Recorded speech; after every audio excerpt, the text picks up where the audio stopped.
New Hope's kitchen smelled like paprika and pride, and still Vanessa made it feel like a courtroom. "You're stirring that wrong, Dee," she said, loud enough for Sister Clarice to hear.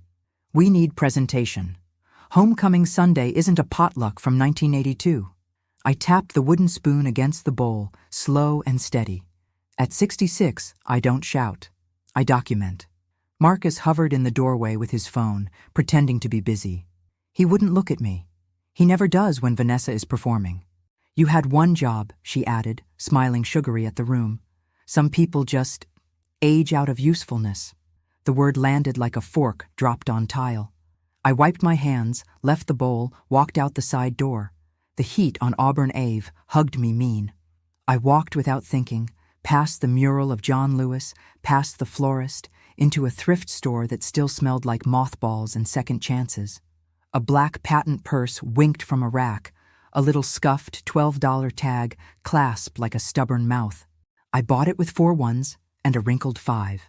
Back home, the clock on my stove read 6:40 p.m. I set the purse on my table, flicked on the lamp, and ran my thumb under the satin lining. It caught on something, a rough edge where smooth should be. "Come on now," I whispered, maybe to the purse, maybe to God. The lining gave with a sigh. Out slid a tiny brass key on red thread and a pawn ticket folded into a sliver. The ticket said, "Bright Star Pawn, Sept 1, 2024, 8:12 p.m. Item, Ruth J. Gold Locket, initials VCJ on the signature line. My mother-in-law was Ruth Johnson. She died Aug 27. We buried her Aug 29. The ticket was dated 5 days after her funeral. I held the key in my palm like a heartbeat. Vanessa had insisted she was handling all those little errands for me and Marcus. She never said anything about pawning Ruth's locket. That locket held a baby curl of my late husband, Charles. Vanessa knew that. Everyone knew that.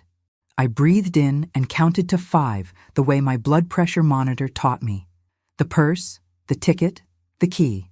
3 small witnesses laid themselves on my table. I pulled a yellow legal pad toward me, wrote the date and time, circled them twice. I wrote, "Who took the locket? Why pawned?" Then, underlined, "VCJ for Vanessa Carter Johnson." My phone buzzed. A text from Marcus. "Mom, Vanessa felt you left upset. Can we keep things smooth till homecoming? Please." I stared at the screen until the letters blurred. Smooth is for butter. The truth is for breathing. I opened the purse again and felt along the seam. My finger brushed one more edge, a brittle square, almost nothing. Then it slid deeper, out of reach, as if the purse swallowed its own secret. I leaned closer, whispering, "What else are you hiding from me?" The overhead light flickered once, and in the quiet of my kitchen, the old house seemed to answer back with a hush that sounded like a dare. The pawn ticket was stamped $85,000, cash, but why was Vanessa's name on the receipt? Subscribe to our channel. This helps our work reach more people. Sunday morning, Vanessa wore white like innocence and pearls like punctuation. After service, she set the blue estate folder on the fellowship hall table and rested her hand on it. "Not now, Dee," she whispered without moving her smile. "The executor responsibilities are complex. You'll only confuse yourself." I looked at her hand, then at the clock over the kitchen door. 12:14 p.m. I kept my voice soft. "Open the folder, baby, just for a minute." She slid it toward herself and clicked it shut. "We agreed I'd manage the small things." She said small things, like $85,000, could be folded into a word. Marcus stood behind her, eyes on his shoes. "Your mother's locket was pawned on Sept 1, Vanessa. I laid the ticket on the table between us. That was 5 days after we buried her." For a moment, her smile unhooked. Then it returned, brighter. "We liquidated to cover estate fees.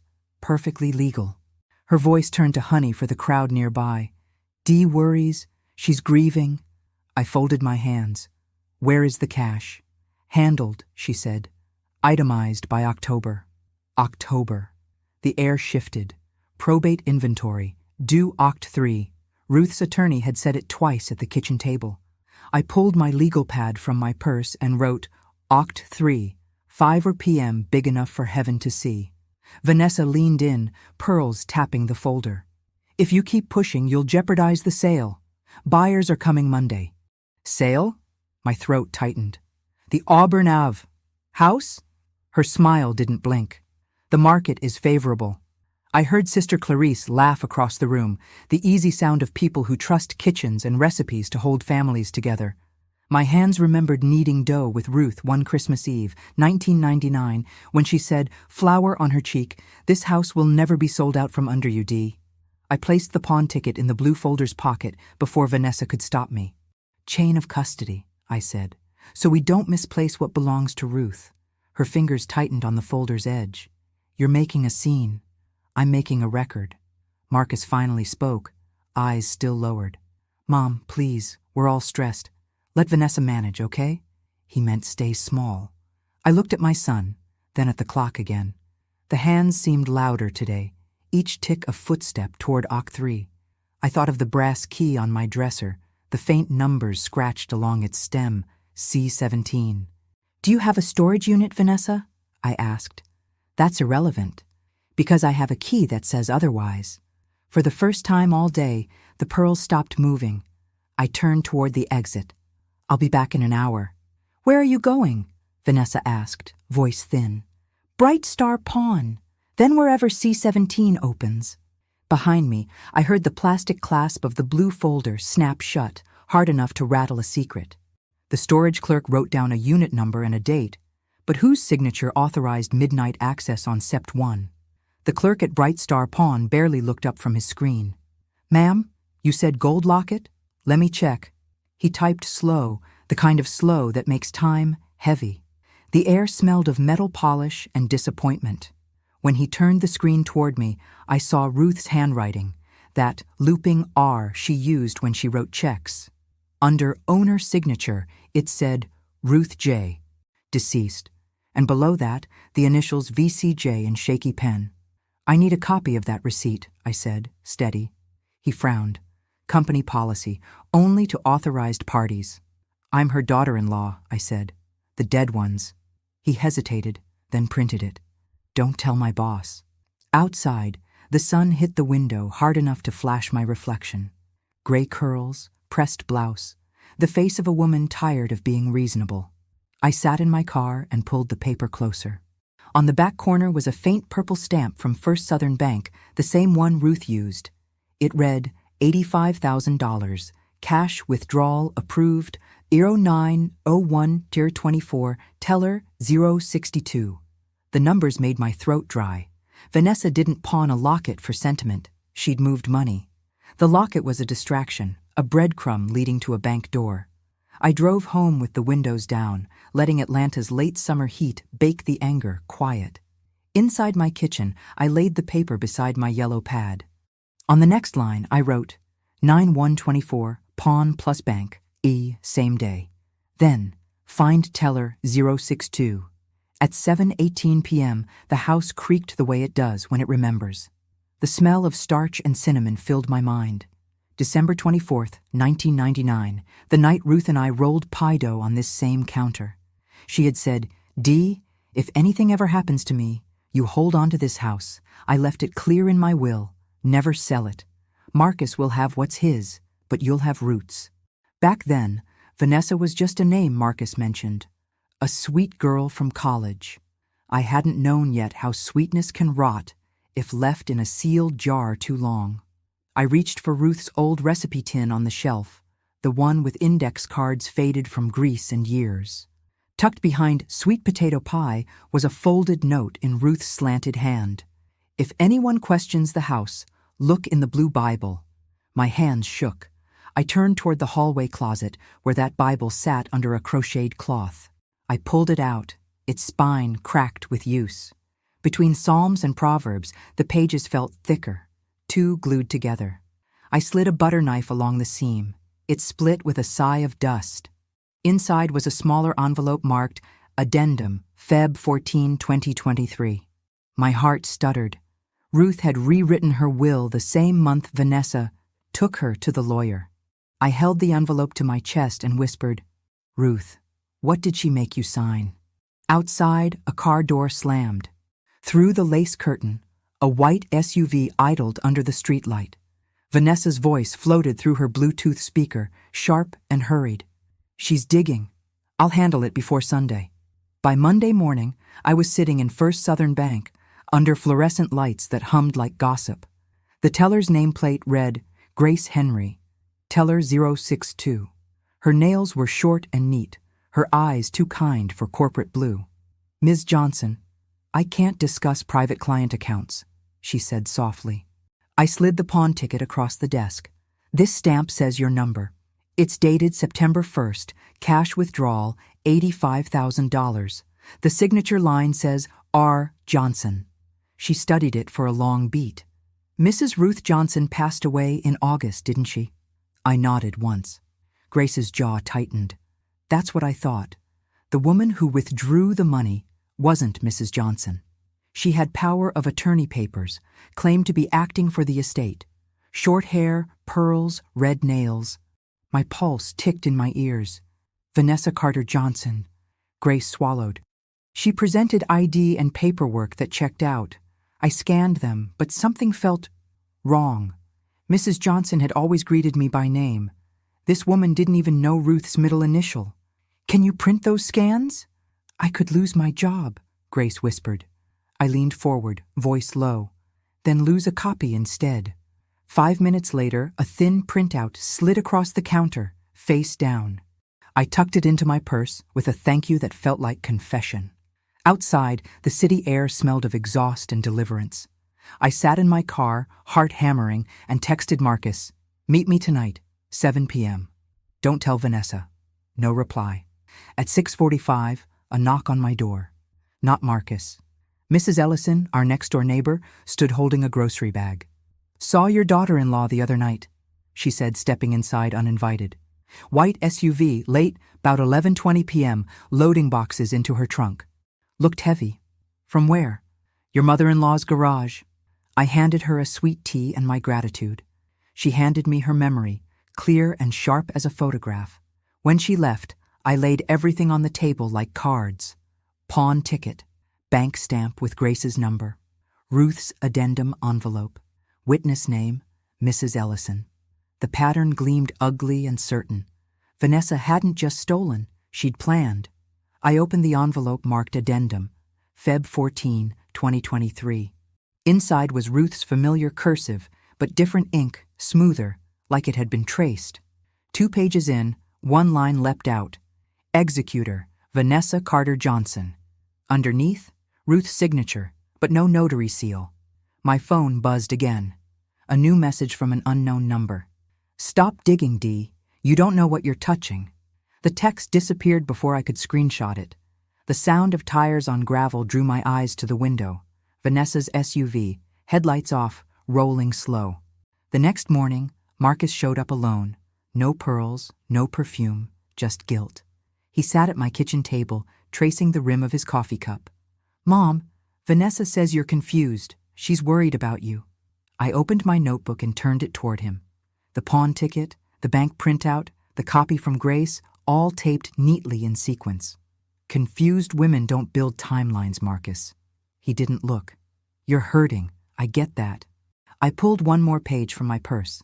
A storage lease under Ruth Johnson's name, renewed March 2024, signed V. Carter. "Does this look like grief to you or fraud?" Marcus's throat worked. "Where did you get that?" "Public records request," I lied. It had come folded inside the blue Bible, tucked behind the addendum. He rubbed his temples. "Vanessa said she was storing Mom's Christmas stuff until the sale." "What sale?" "The house, Mom. We got an offer, $420,000. Vanessa said you'd get your share once probate clears." I stared at him. "Your mother-in-law promised this house wouldn't be sold." He flinched. "Please, don't start that again." A car horn honked outside. Vanessa stepped out, hair perfect, smile staged. "We've got to sign documents by Friday," she said. "Inspector's coming at 10. Not without my consent." She lifted her phone, snapped a photo of me, smiling faintly. "It's not your name on the deed anymore, Dee. Paperwork changed months ago." She turned, calling over her shoulder, Oh, and don't worry about the locks. I'll have them changed by Monday, for security. When she left, I stood by the window, watching the SUV glide away like a ghost that owned the street.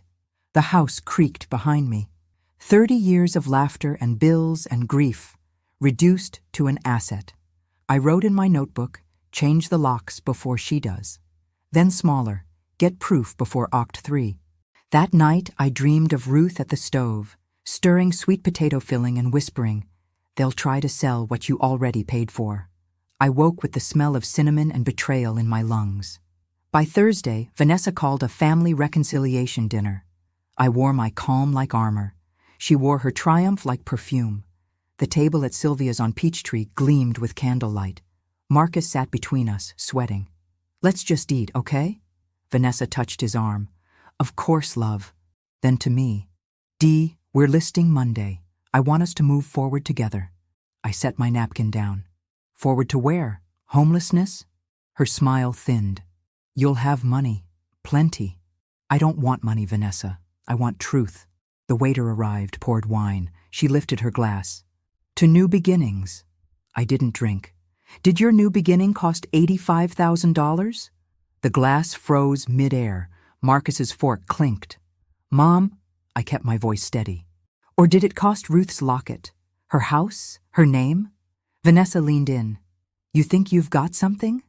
Documents? Stories? Nosy neighbors? I've got dates. And I've got Grace. Her name's on the bank stamp. Her eyes flickered. Then I hope Grace likes unemployment. I smiled faintly. Then she'll join you soon enough. She stood, smoothed her dress, and dropped her napkin like a verdict. If you show up at homecoming Sunday with your accusations, you'll regret it. Remember who pays for your utilities. Not anymore, I said, sliding my own check across the table, a receipt for the gas bill I'd paid that morning. Your control just expired. She stared at the paper, lips tightening, then walked out into the Atlanta night without looking back. Marcus exhaled. Why can't you just let it go, Mom? Because Ruth didn't. I took out my phone and scrolled to the contact I'd saved. Storage facility, C17, manager J. Ruiz. A note under it read, access denied without executor signature. Marcus watched me type. What are you doing? Plan B, I said. He frowned. What's Plan B? Find in someone who still believes in paperwork. Saturday morning came gray and thick with Georgia heat. I drove to the Midtown Storage Center with my yellow pad on the passenger seat and the brass key hanging from its red thread around my neck like a borrowed courage. The man at the desk wore a name tag that read, J. Ruiz, the one I'd texted. He looked up, polite but guarded. You must be Mrs. Johnson, he said. You said you had proof of authorization? I laid the folder on the counter. Ruth Johnson, deceased. I'm her daughter-in-law. This key opens Unit C17. He examined the tag. That's correct, but access is restricted to the executor listed on file. Vanessa Carter Johnson. The name hit the air like a gavel. She's under investigation, I said quietly. I just need 5 minutes to photograph what's inside. He shook his head. Ma'am, I could lose my job. Behind him, rows of monitors showed silent corridors, metal doors blinking under fluorescent light. I pointed to the top screen. That one. C row. Do you keep footage? 30-day rotation, he said automatically. Why? Because on September 1st, someone opened that unit at 11:20 p.m. I need to know who. He frowned. Our office closes at 9. Exactly. He hesitated, then leaned closer. I can't show you, but I can tell you that the timestamp from that night's log shows an override code used only by staff or authorized emergency access. Whose initials? He sighed. VCJ. I felt the letters carve themselves into me like fresh initials on wet concrete. I handed him a small envelope. My card. If anyone asks, we never spoke. But if that footage accidentally survives deletion, I'll be back Monday with a court order. When I walked out, the sky cracked with thunder. Atlanta's storms have a way of answering your anger. At home, Marcus's car wasn't in the driveway. Vanessa's voice echoed in my head. You'll regret it. Maybe she was right. I'd crossed into territory where polite women don't go. Inside, the house smelled of dust and lemon oil. I sat at the kitchen table, laid the key beside the pawn ticket, and felt smaller than I had in years. The papers that should have protected Ruth were being used against her, and all I had were hunches and heartbeats. I thought of Charles, my late husband, and how he used to say, "Dee, some fights you win by staying seated longer than the liar can stand." So I stayed seated, and I started a letter to the probate clerk, detailing everything: dates, signatures, the missing seal. Halfway through, lightning flashed outside, lighting up the curtains. For a second, I saw a shadow cross the porch, then the squeak of my mailbox. When I opened the door, rain hit my face. Inside the box lay a plain envelope with no return address. Inside, a photo printed on glossy paper. Vanessa, at 11:23 p.m., lifting a blue Bible into the trunk of her SUV. I knew the picture wasn't random. Only one person could have slipped it into my mailbox. At 8:05 a.m., I walked next door and knocked on Mrs. Ellison's door, still holding the damp envelope. She opened it with her robe tied high and suspicion in her eyes. "Morning, Dee. You got my message?" "You mean the photo?" She grinned, small and proud. "My grandson set up cameras after somebody kept taking packages. The lens faces your driveway by accident, or maybe Providence." She poured us coffee strong enough to file metal. On her kitchen table, she laid out 3 more prints: Vanessa loading boxes, the SUV's plate clear, time-stamped A09, A1, 24, 11:23 p.m. "I didn't want to get involved," Mrs. Ellison said, "but your Ruth was good to me, paid my water bill one winter, figured I'd return a kindness." I felt tears sting. "You just saved her legacy." She waved it off. "I just keep eyes open." I tucked the photos into my folder, smoothing the edges like holy pages. "Would you testify if needed?" Her gaze hardened. "Under oath and in church, baby." When I got home, I called Ruiz. "Check your logs. Cross-reference timestamp 11:23 p.m., Sept. 1. I'll send a subpoena request." He paused. "You've got evidence?" "I've got daylight in a dark place." By noon, I was printing everything: pawn slip, bank stamp, lease copy, addendum envelope, photos. My kitchen looked like an investigation board.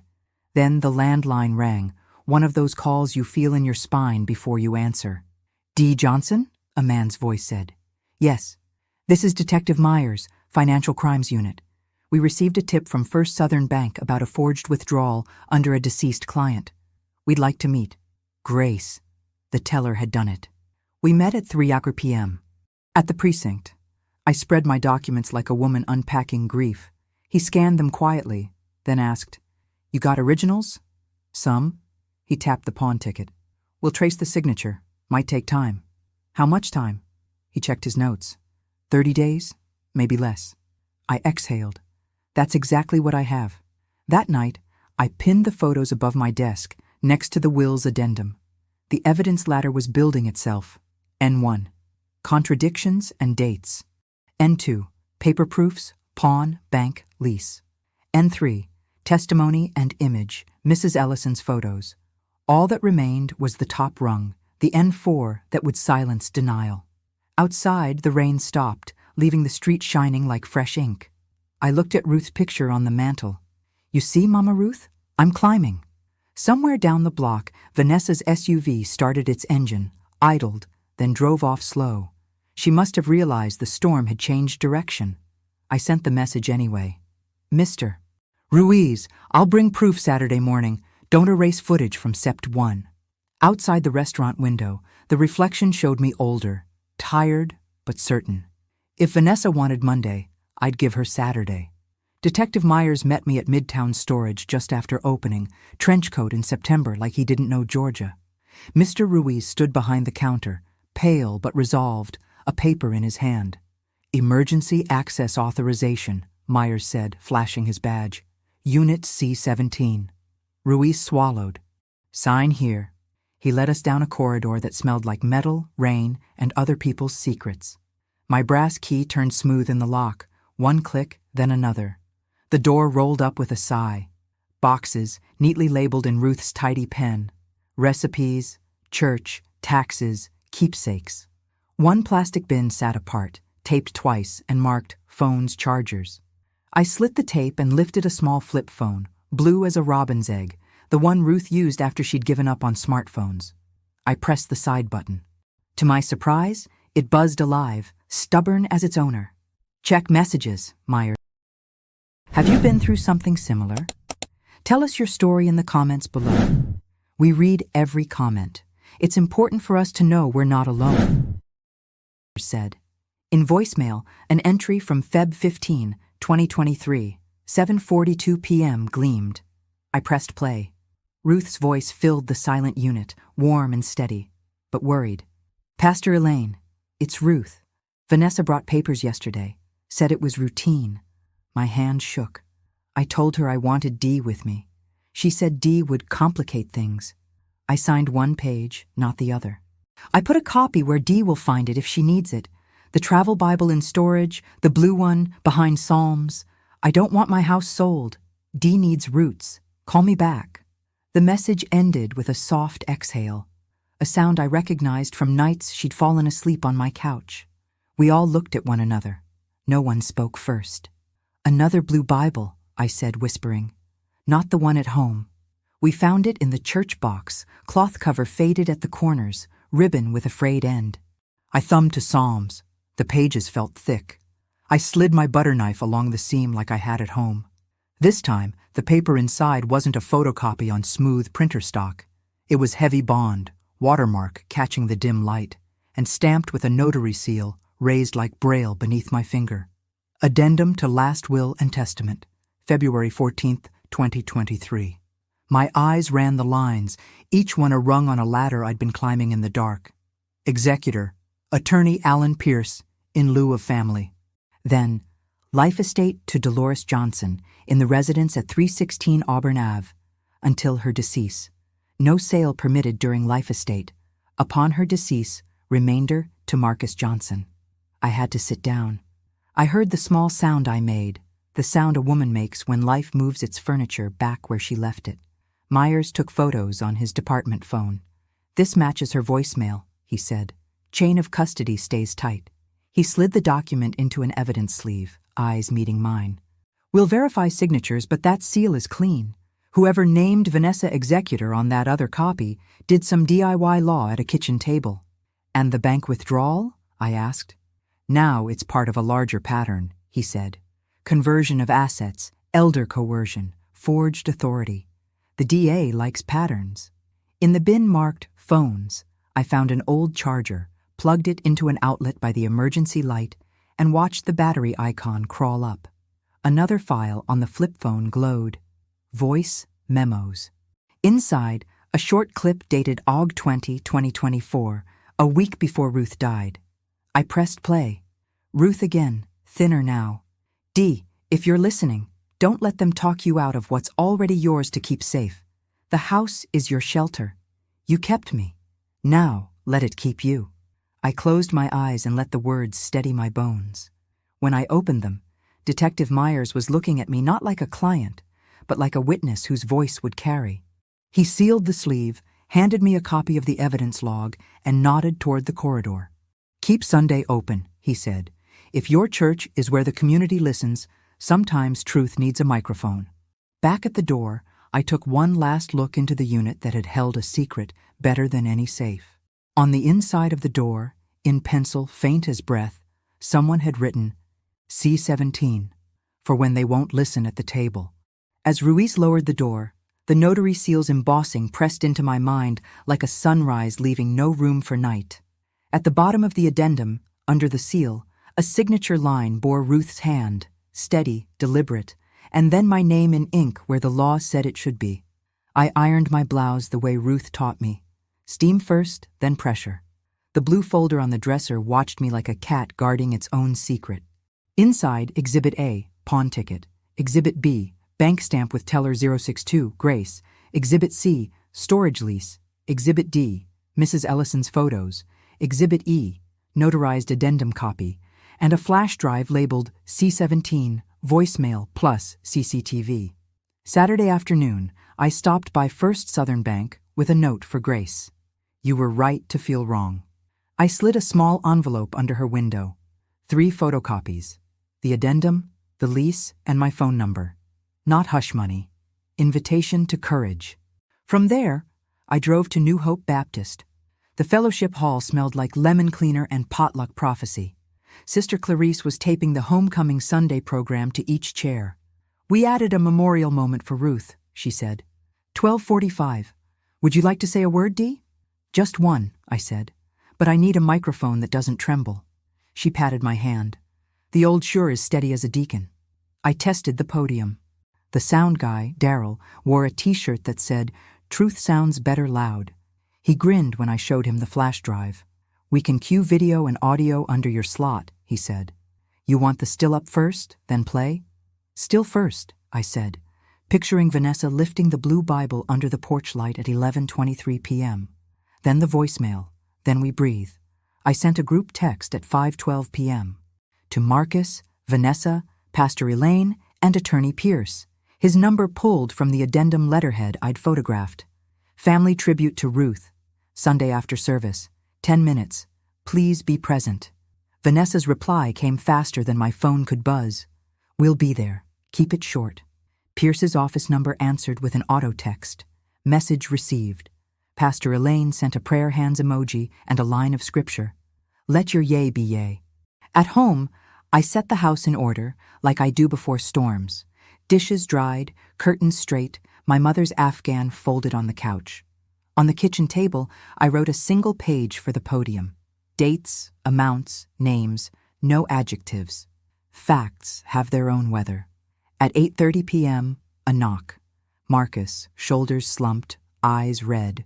He came in without asking and sat at the table, looking everywhere but at the folder. "Vanessa says you're going to embarrass us," he said. "She says you faked papers." I slid Exhibit E across the table until his fingers had to hold it or let it fall. "Read," I said. He did. Twice. His hand shook, then steadied. "She told me Mom wanted Vanessa as executor," he whispered. "She told you many things." He wiped his face, a boy again. "If I stand with you tomorrow, I lose my marriage." "If you don't stand with the truth," I said, "you lose yourself." He looked toward the mantel at Ruth's photo, then at the window, where Auburn Ave held its breath like a choir before a high note. "I'll be there," he said. "I can't promise more than that." "That's enough," I said. "Just be present for the truth." He left into a night thick as molasses. I locked the door and stood in the quiet of my house, counting the seconds between my heartbeats like a metronome for courage. On my phone, a final text lit the screen from an unknown number. "If you step into that church tomorrow, I'll—" The message cut off mid-threat, as if even the sender knew the rest of the sentence didn't have the power they thought it did. Homecoming Sunday swelled like a hymn you can't sing sitting down. The fellowship hall was a slow river of hats, starch, and laughter, paper fans moving air and memory. At 11:58 a.m., and I slipped into the church kitchen with my blue folder under one arm and the flash drive in my palm. Stainless counters shone like truth, ready to be served. Vanessa was already there in a white dress that could blind a lie, pearls bright as teeth. She shut the door with her hip and smiled the way a cat smiles at a bird bath. "Put the folder down, Dee." I set it on the counter, not because she asked, but because I was tired of carrying weight alone. "We speak before we feed," I said. She came close enough for perfume to pretend at intimacy. "If you say one word out there, I will make sure Marcus never speaks to you again. I'll finish the sale by Friday. Your lights will go off by Saturday." I took the lid off a pan of green beans like I was unwrapping her threats. "Dates and amounts," I said, tapping the folder. "Sept 1, $85,000 cash, teller 062. 11:23 p.m. You and a blue Bible. Mrs. Ellison's camera catching every pixel. Feb 14, 2023, an addendum. Ruth's seal raised like Braille. Executor, Alan Pierce, life estate to me, no sale permitted." Her smile thinned. "You forged that. Paper and a notary stamp from eBay." "You forged power," I said. "In Ruth's name. Wrong bank, wrong middle initial, wrong woman." She flinched only once, and then her chin lifted. "People will believe the one who looks like she belongs in charge. Then you won't mind if the microphone belongs to me." She stepped closer, voice ablade. You think a church kitchen can make a courtroom? I will bury you in paperwork. And I will bury you in timestamps. She reached for the folder. I put my palm flat on it. We were two women with everything to prove and no room left to breathe. Behind us, the service muffled to a close. The organ rippled a benediction. Voices rose like birds readying to land in the hall. The clock over the freezer read 12:41 p.m. Daryl would be cueing the slideshow in 4 minutes. Sister Clarice's voice floated through the door. Y'all ready for the memorial? Dee? Vanessa lowered her voice to a whisper that could curdle milk. Last chance. Walk away. I'll wire you $20,000 right now. A gift. For your silence. Silence is priceless in 2 places. Funerals and lies, I said. We already did one. We're done with the other. She laughed once, ugly. You're going to embarrass your son. I'm going to liberate him. The kitchen light flickered and steadied. I lifted the folder and tucked the flash drive under the clip. Vanessa's hand tightened around her phone. When I am finished with you, she said, you'll wish you'd left that purse on the rack.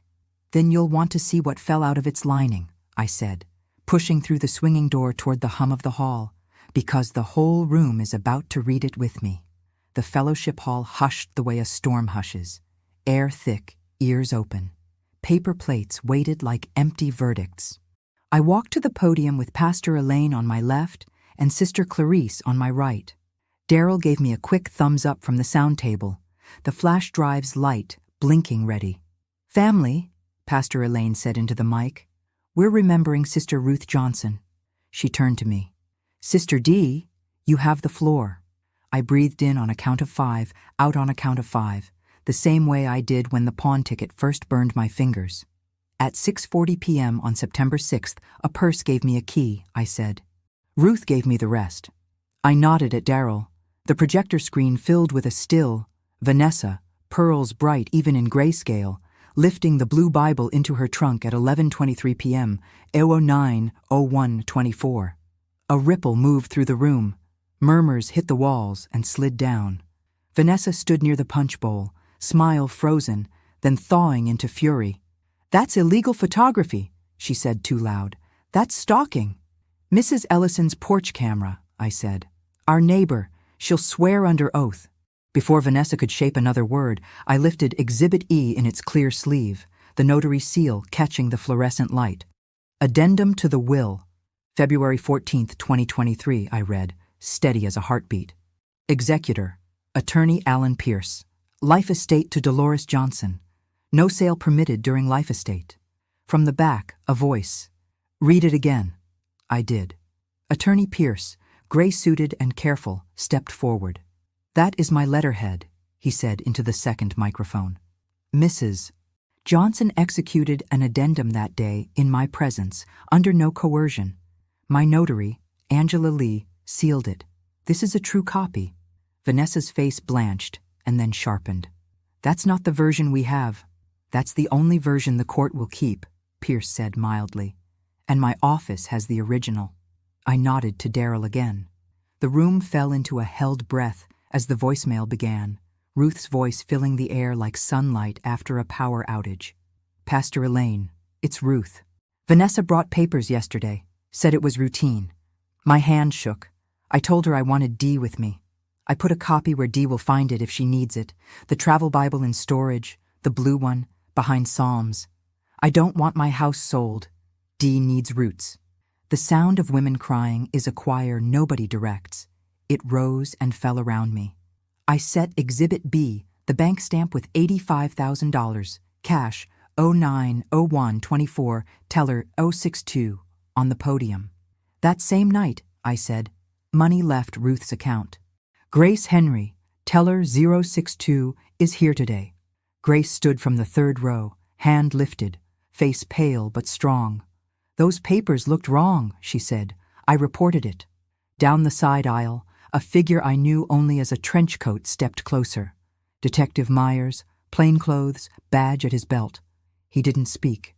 He didn't need to. His presence was punctuation. Vanessa pushed through chairs, finger raised, voice brittle. You are defaming me in a church, she hissed. This is slander. This is... "This is notice," Pastor Elaine said, taking the mic without heat, "of a community choosing light." Pierce's phone buzzed. He glanced down, then up. "The realtor has withdrawn their offer," he announced. "And I've just filed an emergency notice with probate to freeze transfers on 316 Auburn Ave. Until review. Monday morning, we'll formalize." Marcus stood slowly, chair legs scraping the tile like a verdict. He walked to the podium and stood beside me, eyes on the addendum, then on the room. He didn't speak to Vanessa. He didn't have to. He put his hand over mine on the sleeve, and that was its own microphone. Vanessa looked around, measuring exits that didn't exist. Her pearls suddenly seemed heavy. I took the last card from the folder, the plain brass key on red thread, and laid it on the podium between us, a small sun. "This is how Ruth locked her house," I said. "This is how she kept us." The room was so quiet, I could hear the clock in the kitchen count a second like a heartbeat. On the metal fold of the podium, 2 keys slid from Vanessa's palm, front door and side, metal kissing metal in a sound that made every head lift, and out by the double doors someone whispered, "The sheriff is in the parking lot." Monday wore its courthouse smell, waxed floors and old dust trying to look official. 9:05 a.m., Sept 16. I sat on the hard wooden bench with my blue folder in my lap, the brass key on red thread tucked inside my blouse like a private hymn. Attorney Alan Pierce nodded once when he saw me, then disappeared through the swinging door to chambers. Detective Myers stood at the back, the way men stand when they've already decided to lift something heavy. "Case of estate of Ruth Johnson. Emergency petition to preserve assets," the clerk called. Vanessa entered in a beige suit the color of denial, pearls smaller than yesterday. Marcus trailed 2 steps behind, a man in a house with all the doors open and none inviting. She did not look at me. Judge Hollis adjusted his glasses. "I have before me 2 documents purporting to amend the decedent's will." He tapped the first. "One bears no notary seal, names a family member as executor." He tapped the second. "This one bears counsel's letterhead, a raised seal, and is corroborated by a recorded voicemail the court has now heard." His eyes lifted. "Counsel?" Pierce rose. "Your Honor, we request a temporary restraining order on any transfer of the Auburn Avenue property, appointment of a neutral personal representative, and a forensic accounting for missing funds, specifically $85,000 withdrawn on September 1st, after the decedent's death." The judge looked at Vanessa. "Mrs. Carter Johnson?" She stood, voice polished. "The withdrawal was to pay estate liabilities. The addendum naming me executor exists. Perhaps it was misplaced. Do you have it? Not with me. Do you have any documentation authorizing you to act on the estate's behalf on September 1st? Her throat moved. "Power of attorney. Power of attorney terminates at death," Hollis said, as gentle as a gavel. "Sit down." He signed 3 orders in blue ink that looked almost kind. TRO granted. Realtor contracts voided. "Ms. Johnson," he pointed to me, "your life estate is recognized pending full hearing. Ms. Carter Johnson, you will surrender all keys to the residence today and cooperate with the accounting. Failures will be referable to the district attorney." A woman in a navy blazer approached Vanessa and handed her a white envelope. "Notice of investigation. Financial exploitation of an elder," she said, low enough to be a whisper and loud enough to be a bell. Outside, the steps felt like the first porch of spring. Pierce shook my hand. "We'll recover what we can," he said. "The pawn shop will return the locket under the statute. I'll have a letter out by noon." Myers added, "Bank has flagged the transaction. If the signature analysis holds, charges follow." Vanessa finally turned toward me. The smooth had drained from her face, leaving the bones of ambition. "I was building a future," she said, almost pleading. "You don't understand what it cost to look like success." "I understand what it cost Ruth," I said. Marcus stood between us, eyes red, voice a whisper. "Vanessa, give Mom the keys." She opened her palm. 2 keys, then 3, then a 4th small one that looked like it didn't belong to anything important until you need it. Metal rang against my skin, bright, final. On the sidewalk, Mrs. Ellison waited with a paper bag. Cornbread for courage, she said, tucking it into my arm like we were done talking about bravery and ready to eat it. Back home, I placed the bag on Ruth's counter, unlocked my own door with my own key, and set the pearls of this fight on the table. TRO, forensic accounting, criminal investigation. Paperweights that suddenly meant I could sleep. At 4:10 p.m., my phone buzzed. A text from an unknown number. "We can still make a deal." I replied with a photo of the judge's order and the single word, "no." The 3 dots blinked, then stopped like a threat that forgot its lines. Tuesday morning, 10:00 a.m., the locksmith arrived with a box that sounded like rain when he shook it. "Front, side, and back," I said. "And the garage." He smiled. "You want the kind you can't copy at the hardware store?" I nodded. This time, not every hand needed to touch my door. I set a kettle on and laid the day out in squares. Utilities in my name, insurance reinstated, security cameras scheduled for Thursday. Each checkmark steadied something inside my ribs. At 11:30, a courier delivered a small velvet pouch from Bright Star Pawn. Inside, Ruth's gold locket, warm from the sun. I pressed it into my palm, then against my throat until the metal took my temperature. The clasp stuck the way old grief does. I eased it open and felt the whisper of Charles's baby curl brush my fingertip like a memory deciding to stay. I took out my yellow pad, wrote "thank you" 3 times, and drove to First Southern Bank. Grace met me at the side door, eyes wary, mouth brave. "They told me there might be consequences," she said. "There will be," I said, "just not for you." I handed her a thank you card with a grocery gift card tucked inside. "You chose right when the room was wrong." From there, I carried a second card to Mrs. Ellison, a plant clipped from Ruth's spider plant, roots already looking for home. "Put it in a sunny window," I said. "It likes to listen to the radio." After lunch, Attorney Pierce called. "We've filed to formalize the life estate and remove Mrs. Carter Johnson from any fiduciary role pending the full hearing," he said. "The forensic accountant will want your statements and any receipts." "At my age, I don't shout," I said. "I document."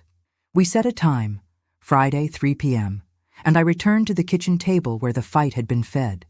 I built a ledger Ruth would have smiled at. Columns straight, dates exact, each exhibit numbered, cross-referenced, and nested like secrets that finally wanted to be known. The house hummed. Floors that had braced for strangers relaxed. You can feel it if you've lived long enough in one place. At 6 p.m., Marcus knocked. He carried a paper bag and his shame in both hands. "Fried chicken from Miller's," he said. We ate at the counter like people who were learning new grammar. He stared at the locket around my neck.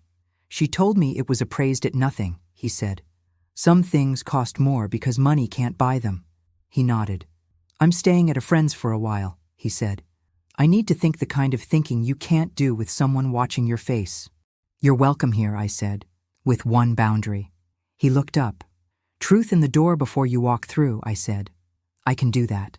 We washed dishes without speaking, the clink and water and small domestic sounds stitching a new seam in a torn cloth.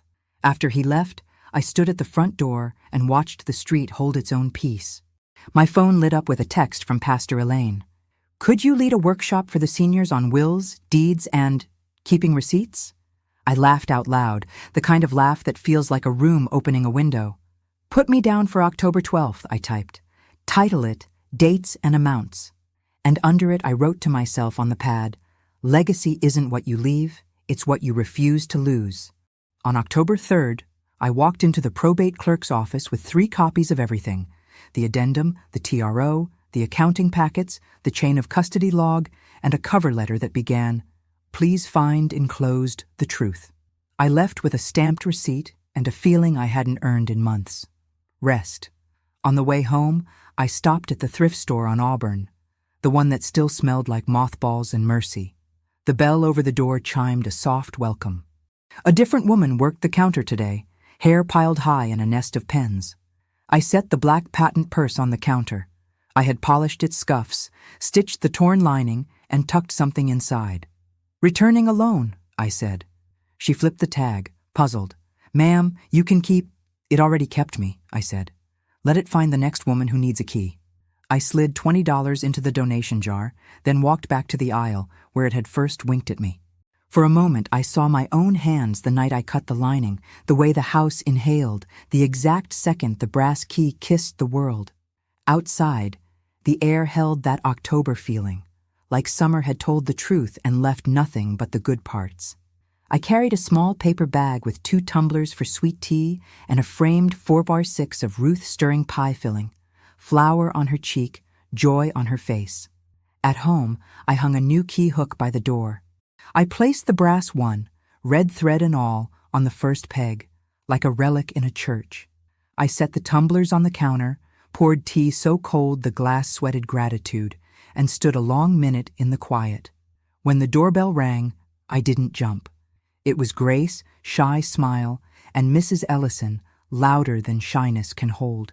Behind them, Sister Clarice with a Tupperware of dressing and a question in her eyes that was really an answer. We don't let each other be alone after battle. We sat at the table, the same table that had held pawn slips and promises, and ate like people who had time again. When they left, the house kept their laughter like a shawl. Night came easy. I turned off lights I could afford to turn back on, locked doors that answered only to me, and touched the locket once more before laying it in the dish by the bed.